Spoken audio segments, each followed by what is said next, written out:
नमस्कार मुलांनो, आज आपण मराठी व्याकरणात शब्दांच्या 8 जातीपैकी केवलप्रयोगी अव्यय या शब्दजातीचा अभ्यास करणार आहोत. प्रथम आपण काही वाक्य वाचूया. 1. आहा, पिसारा फुलवलेला मोर. 2. अरे रे, फार वाईट झाले. 3. शाब्बास, चांगले काम केलेस बाळा. 4. बाप रे, केवढा मोठा साप. वरील वाक्यात मनातील विचार, भावना व्यक्त केलेल्या आहेत. आहा, शाब्बास, अरे रे, बापरे या शब्दांमुळे या मनातल्या भावना उद्गारावाटे प्रभावीपणे व्यक्त केलेल्या आहेत आणि म्हणूनच आहा, शाब्बास, अरे रे, बापरे या शब्दांना उद्गारवाचक शब्द असेही म्हणतात. हे उद्गारवाचक शब्द प्रामुख्याने वाक्याच्या आरंभी येतात आणि वाक्यात ते केवळ वापरले जातात आणि म्हणून त्यांना केवलप्रयोगी अव्यय असेही म्हणतात.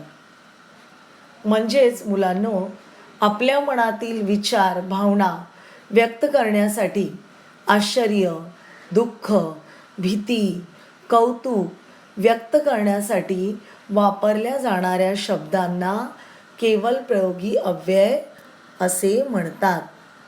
बच्चों, हमारे मन के विचार, भावना व्यक्त करने के लिए आश्चर्य, दुख, डर, कौतुक यह भावनाएं व्यक्त करने के लिए हम वाक्य में जिन शब्दों का उपयोग करते हैं उन्हें केवलप्रयोगी अव्यय कहते हैं. मुलांनो, आपल्या मनात जितक्या प्रकारच्या भावना असतात तितके केवलप्रयोगी अव्ययाचे प्रकार असतात. या विविध भावना व त्या भावना व्यक्त करणारे शब्द आपण या तक्त्यात पाहणार आहोत आणि समजून घेणार आहोत. बच्चों, हमारे मन में अलग अलग प्रकार की भावनाएं होती हैं और जितने प्रकार की भावना होती हैं उतने केवलप्रयोगी अव्यय के प्रकार होते हैं. तो आइए अब ये भावना और वह भावना व्यक्त करने वाले शब्द इस चार्ट के द्वारा हम समझते हैं. पहिला प्रकार आहे हर्षदर्शक. हर्ष म्हणजे आनंद, खुशी. हा आनंद आपण विविध शब्दातून व्यक्त करतो. वा वा वा, आहा, ओहो, आहा, आहा. दुसरा प्रकार आहे शोकदर्शक. शोक म्हणजे दुःख.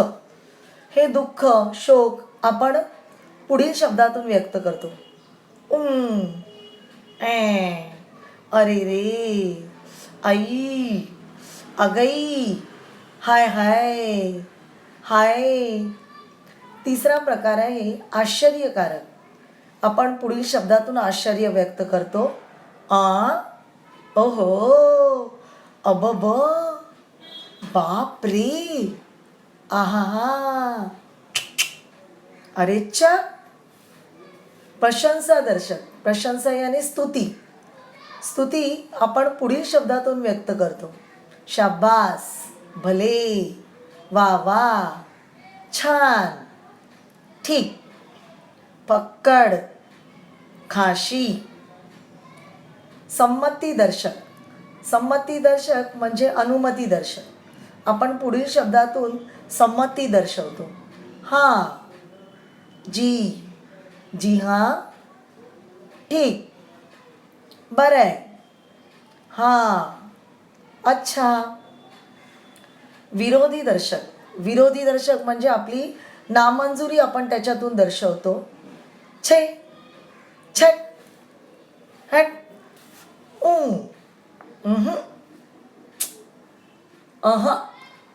छे छे. तिरस्कार दर्शक.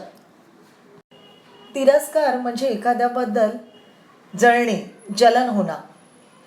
तो आपण पुढील शब्दातून व्यक्त करतो. तिक, थू, शट, हुडत, हट, हत, छी. पुढचा प्रकार आहे संबोधन दर्शक. संबोधन म्हणजे आपण एखाद्याला हाक मारतो. पुढील प्रकारे आपण हे शब्द वापरतो. अरे, अगे, अहो, ए, अगो, बा, रे, अगी. पुढचा प्रकार आहे मौन दर्शक. मौन म्हणजे शांती. तो आपण पुढील शब्दातून व्यक्त करतो. चुप, गप, गुपचूप, चिडीचूप. अशा प्रकारे मुलांनो ही आपल्या हर्षदर्शक, शोकदर्शक, आश्चर्यकारक, प्रशंसादर्शक, संमतीदर्शक, विरोधीदर्शक, तिरस्कारदर्शक, संबोधनदर्शक, मौनदर्शक या विविध भावना आहेत आणि हेच त्यांचे प्रकार आहेत आणि अशा प्रकारे त्या प्रकारांमध्ये या विविध भावना येणारे शब्द आहेत. इस प्रकार बच्चों, हमारे मन में विविध भावना होती है. जितनी भावनाएं हैं उतने केवल प्रयोगी अव्यय के प्रकार भी हैं और वो प्रकार व्यक्त करने वाले अलग अलग शब्द भी मैंने अभी आपको समझाए हैं. तो ये शब्द केवल वाक्य के पहले आरंभ में लगाए जाते हैं. उनका व्याकरण की दृष्टि से आगे वाक्य में कोई संबंध नहीं रहता. वाक्य के आरंभ में केवल उनका उपयोग किया जाता है, इसीलिए इनको केवल प्रयोगी अव्यय कहा जाता है. काही वाक्य आपण पाहूया. केवल प्रयोगी अव्यय अधोरेखित करा. 1. अबब, किती मोठा वृक्ष. या वाक्यात अबब हे अधोरेखित शब्द आहे. 2. अह, एक शब्दही बोलू नकोस. या वाक्यात अह हा केवल प्रयोगी अव्यय आहे. 3. अय्या, कमाल आहे बाई तुझी. या वाक्यात अय्या हे केवल प्रयोगी अव्यय आहे. 4. अरेच्चा, तू इकडे कुठे. या वाक्यात अरेच्चा हे केवल प्रयोगी अव्यय आहे. 5. वा वा, काय छान बोललास. या वाक्यात वाह हे केवल प्रयोगी अव्यय आहे. 6. अहो, ऐकलत का. इथे अहो हा केवल प्रयोगी अव्यय आहे. 7. अरे रे, काय दशा झाली त्याची. इथे अरे रे हे केवल प्रयोगी अव्यय आहे. 8. चुप, एक अक्षरही बोलू नकोस. इथे चुप हे केवल प्रयोगी अव्यय आहे. 9. शी, मला गबाळेपणा अजिबात आवडत नाही. इथे शी हे केवल प्रयोगी अव्यय आहे. 10. अबब, केवढा मोठा अजगर. या वाक्यात अबब हा केवल प्रयोगी अव्यय आहे.